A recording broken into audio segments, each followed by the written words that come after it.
lupa di subscribe, nyalakan lonceng notifikasi, like, dan komen video ini. Halo teman-teman semuanya, jumpa lagi sama aku Ratna di Ratna Amalia Channel. Oke teman-teman, kita ketemu lagi untuk membahas materi belajar SKB CPNS Formasi Penyuluh Pertanian yang ke-14 tentang pemupukan. Oke, yuk langsung aja.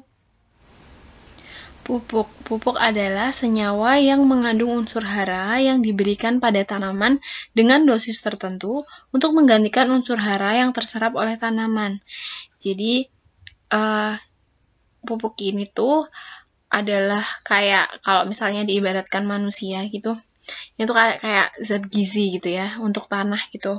Karena nutrisi atau unsur hara di dalam tanah itu kan udah terserap ke tumbuhan, jadi kan perlu di-recover. Nah, makanya dikasih pupuk, biar tanahnya itu tetap subur gitu ya, tetap bisa untuk menyuplai tanaman yang selanjutnya gitu ya, atau tanaman itu kan akan tumbuh terus biar suplainya tetap ada terus gitu. Nah, tujuan dilakukan pemupukan antara lain untuk memperbaiki kondisi tanah, meningkatkan kesuburan tanah, memberikan nutrisi untuk tanaman, dan memperbaiki kualitas tanaman. Sudah cukup jelas ya teman-teman ya. Ini adalah manfaat dari pupuk. Pupuk itu akan mempercepat pertumbuhan tanaman. Kemudian meningkatkan dan mempercepat hasil produksi tanaman. Kemudian meningkatkan daya tahan tanaman terhadap OPT atau organisme pengganggu tanaman. Kemudian memanipulasi area tanam atau tanah itu agar bisa optimal untuk tempat tumbuhnya tanaman. Kemudian merangsang pertumbuhan akar, batang, dan daun. Seperti itu manfaat dari penggunaan pupuk. Manfaat dari unsur hara pada pupuk. Jadi kan di pupuk itu kan ada macam-macam unsur hara. Nah, ini aku ambil yang makro atau yang utama gitu ya. Itu ada N atau nitrogen, itu adalah membuat tanaman lebih hijau segar gitu, terlihat hijau segar gitu ya daunnya ya, terutama kalau nitrogen itu. Kemudian meningkatkan pertumbuhan tanaman, kayak tinggi tanaman gitu, jumlah cabang, jumlah anakan gitu. Meningkatkan kandungan protein hasil panen gitu. Selanjutnya ada fosfor atau P. Nah, itu memacu pertumbuhan akar, mempercepat pertumbuhan bunga dan masaknya buah, meningkatkan mutu benih dan bibit. Selanjutnya ada kalium atau K, itu membantu tanaman agar tumbuhnya tegak dan kokoh, meningkatkan daya tahan tanaman terhadap OPT, meningkatkan pembentukan gula dan pati, meningkatkan ketahanan hasil panen, terutama untuk penyimpanannya gitu. Kemudian, selanjutnya adalah sulfur atau S, itu meningkatkan mutu panen dengan memperbaiki warna, rasa, dan aroma buah, serta membuat tanaman lebih hijau segar. Ini klasifikasi pupuk ya teman-teman, berdasarkan asalnya itu ada alami sama buatan. Kalau alami itu dari alam gitu ya, misalnya dari pupuk kandang itu kan dari kotoran ternak, dari hewan ya. Kemudian kalau buatan itu yang dari pabrik gitu ya teman-teman, kayak pupuk kimia gitu. Kemudian berdasarkan senyawa itu ada organik sama anorganik. Kalau organik itu mengandung C atau karbon, contohnya adalah pupuk kompos, kan dari tumbuhan, dari dedaunan gitu ya, sama dari kotoran ternak. Kemudian yang anorganik itu ada dari contohnya urea. Kemudian yang jumlah unsur hara, berdasarkan jumlah unsur haranya, pupuk dibagi dua, jadi pupuk tunggal sama majemuk. Kalau tunggal itu terdiri dari satu unsur saja, kalau majemuk itu dari beberapa unsur. Contohnya kalau majemuk itu pupuk NPK, itu kan ada N, ada P, ada K gitu ya. Kemudian klasifikasi pupuk berdasarkan jumlah yang dibutuhkan, itu ada makro sama mikro. Kalau makro itu adalah yang utama, yang jumlahnya itu dibutuhkan dalam jumlah yang banyak.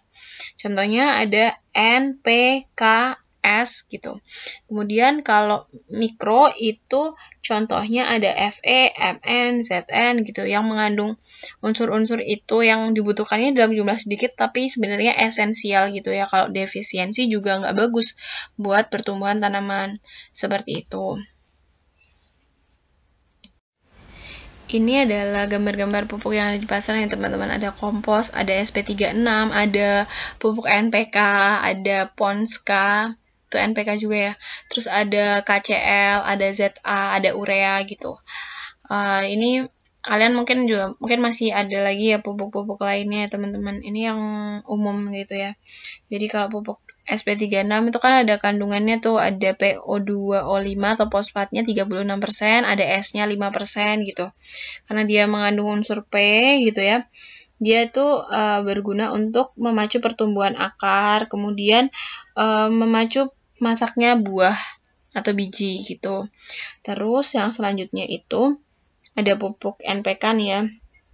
Kalau pupuk NPK itu ada N-nya itu ada 15%, P-nya ada 15%, K-nya 15%, sama S-nya 10%. Gitu. Dan biasanya ini untuk mensuplai protein pada tanaman gitu ya. Kemudian ada pupuk KCl. Pupuk KCl ini di situ ada ya K2O5 atau kaliumnya 60% gitu. Nah, KCl ini tuh untuk penyubur tanah biasanya gitu. Selanjutnya ada pupuk ZA, kemudian ada juga urea ya teman-teman ya. Tuh urea itu warnanya pink itu. Rumus kimianya NH2CO, NH2 kali. Kemudian urea itu mengandung nitrogen juga sebesar 46%. Dan biasanya digunakan untuk tanaman padi gitu, jagung, ataupun umbi-umbian. Ini adalah cara-cara pemupukan ya teman-teman, ada 4. Yang pertama ada penebaran, yaitu dilakukan saat pengolahan tanah sebagai pupuk dasar. Contohnya ada pupuk kompos. Kemudian penugalan ini dilakukan dengan membuat lubang sekitar 10 cm dalamnya, dan itu dibuat di samping lubang tanam. Terus pupuknya dimasukin, terus ditutup lagi gitu. Contohnya adalah pupuk SP36 dengan ZK. Kemudian pengocoran, yaitu pupuk dilarutkan dalam air lalu dikocorkan pada tanaman. Contohnya pupuk NPK. Kemudian penyemprotan, yaitu pupuk dilarutkan di air kemudian disemprotkan. Ini biasanya pupuk daun ya teman-teman ya, untuk memperlebat daun. Nah, pemupukan itu juga harus diperhatikan untuk waktunya ya, teman-teman ya.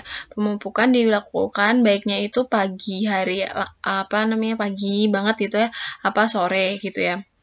Nah, pupuk itu biasanya diberikan kalau pagi itu sebelum jam 10 atau sore itu ketika setelah asar gitu ya, jam 5 sampai sebelum matahari tenggelam gitu. Karena kalau misalnya pas terik, pas saat panas terik gitu, itu kan nanti kan banyak penguapan gitu ya teman-teman. Ataupun jangan juga pas musim hujan atau pas turun hujan gitu kan, takutnya banyak yang mengalir gitu ya. Gitu. Jadi biar lebih efisien aja, biar lebih efektif pemupukannya gitu, lebih baik dilakukan di jam-jam yang sudah aku sebutkan tadi. Ini adalah pemupukan berimbang ya teman-teman. Pemupukan berimbang itu didefinisikan sebagai pemberian pupuk ke dalam tanah untuk mencapai status hara esensial yang seimbang, sesuai kebutuhan tanaman dan optimum, untuk bisa meningkatkan produksi, kualitas hasil, meningkatkan efisiensi pemupukan, kesuburan tanah, serta menghindari pencemaran lingkungan. Ini juga titik poinnya ya teman-teman. Jadi pemupukan yang berimbang itu ya balance gitu ya, nggak kurang, nggak lebih gitu ya, pas gitu ya. Nah, jenis dan dosis pupuk itu harus sesuai dengan tingkat kesuburan tanah dan kebutuhan unsur hara tanaman gitu. Jadi sesuai dengan anjuran, biasanya udah ada tuh di di kemasannya gitu, ataupun ada anjuran-anjuran lain dari pemerintah gitu. Nah, untuk mengetahui dosis pupuk yang diberikan juga kalau mau efektif dilakukan pengujian kesuburan tanah gitu ya teman-teman. Jadi nanti bisa dilihat tingkat kesuburan ini, apakah tanah ini misalnya defisiensi suatu unsur atau enggak gitu. Misalnya udah unsur P-nya udah cukup belum, kayak gitu. Jadi kan nanti bisa disesuaikan gitu. Kalau misalnya udah banyak unsur P-nya, ya pupuknya pupuk yang mengandung P-nya dikit gitu. Jadi biar pas gitu ya teman-teman. Seperti itu. Oke, sudah sampai ke penghujung video belajar kita yang kali ini tentang pemupukan. Semoga bermanfaat ya teman-teman. Untuk kalian yang belum nonton video-video aku sebelumnya, bisa langsung cek aja ya teman-teman. Aku juga taruh untuk materi belajarnya di link di description box gitu untuk tambahan belajar kalian, dan semoga kalian gak bosen-bosen ya, dan tetap menanti-nantikan update terbaru video-video belajar dari aku. Oke teman-teman, terima kasih atas partisipasinya. Kalian udah nonton video ini, udah subscribe, udah like, udah komen. Semoga kita semua diberikan kemudahan kelancaran untuk bisa lolos di SKB, bisa lolos pemberkasan, bisa jadi PNS. Oke? Terima kasih teman-teman. Sampai jumpa di video aku yang selanjutnya.